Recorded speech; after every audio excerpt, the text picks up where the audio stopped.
কাবা ঘরের গেলাফ ধরে কানলেও আপনি আমাকে যে মিথ্যা অপবাদটা দিয়েছেন এটা মাফ হবে না যতক্ষণ না আমি মাফ করছি।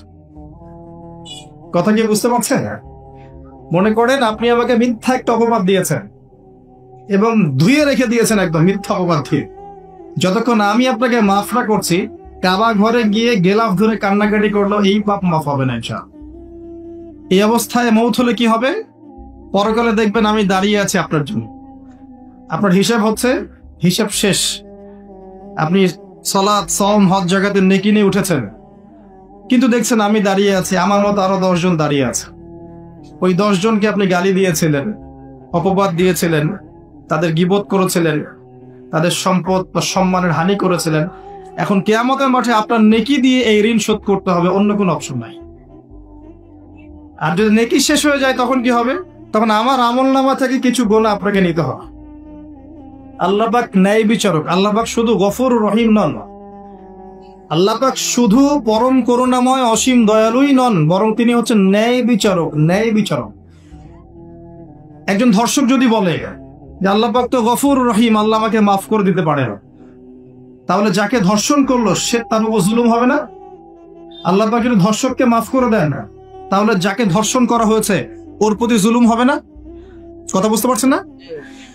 মনে করেন আপনি নাউজুবিল্লাহ কারো সম্পদ আত্মসাৎ করেছেন, এখন আল্লাহ যদি আপনাকে মাফ করে দেন না, তাহলে এই যে যার সম্পদ আপনি আত্মসাৎ করেছেন এর উপরে জুলুম করা হচ্ছে না?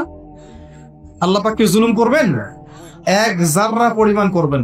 কিয়ামতের মাঠে নেকি দিয়ে তার এই ঋণ শোধ করতে হবে, অথবা তার গুনাহ আপনার কাঁধে নিয়ে জাহান্নামের পথে যেতেও হতে পারে। আল্লাহ পাক হেফাজত। এই জন্য সবসময় সতর্ক থাকবেন আপনার যারা যেন মানুষের হক নষ্ট না হয়। মানুষ আপনাকে গালি দেখ, থাপ্পড় মারুক, জমি আত্মসাৎ করে ফেলুক, হক নষ্ট করুক, কি করে করুক, আপনি তারটা করতে যান না। যারা করছে আপনি লাভবান। আপনি কেমন করে লাভবান? আপনি অসংখ্য নেকি পাচ্ছেন, আপনি জানছেনও না। যেই আপনার বিরুদ্ধে মনে করেন আপনি নিষ্পাপ, অন্যায় করেন নাই, আপনার বিরুদ্ধে জুলুম করা হচ্ছে, অপবাদ দেওয়া হচ্ছে, আপনাকে আন্ডারএস্টিমেট করা হচ্ছে, ইত্যাদি ইত্যাদি, আপনি বসে বসে নেকি পাচ্ছেন, বসে বসে নেকি পাচ্ছেন। এবং পরকালে কিয়ামতের মাঠে উঠে দেখবেন অসংখ্য নেকি অটোমেটিক আপনার আমলনামে চলে আসবে। তখন তারা আফসোস করবে দুনিয়াতে এই কাজগুলো না করে ভালো কিছু করলে ভালো হতো। যাই হোক, মানুষের সাথে জড়িত পাপ আল্লাহর কাছে মাফ হবে না।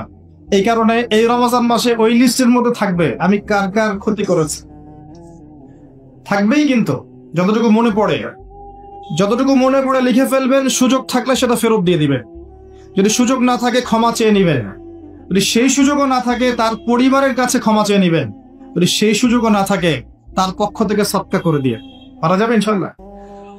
সেই সুযোগও নাই, তাহলে হাতটা তুলে তার জন্য দোয়া করবেন, আল্লাহ আমি আমার অমুক ভাইকে মিথ্যা অপবাদ দিয়েছিলাম, আল্লাহ তুমি তাকে মাফ করে দিও। আশা করা যায় আপনার গুনাহ আল্লাহ মাফ করে দিবেন ইনশাআল্লাহ।